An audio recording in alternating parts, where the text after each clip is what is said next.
បងស្រឡាញ់តែអូនសូមស្រីស្ងួនកុំប្រែចិនតាលើលោកនេះមានតែជីវារំដោះស្នេហាចេញពីទុក្ខបងស្រឡាញ់ស្រីស្មោះ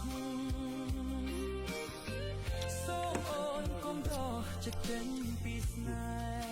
ហ៍បងសូមអងអែលច្រៀងបំពេសូមតែមានស្នេហ៍កុំប្រែចិត្តថ្មីអូនញញឹមពុកព្រាមសូមផ្ញើកាយនឹងចិត្តភក្តី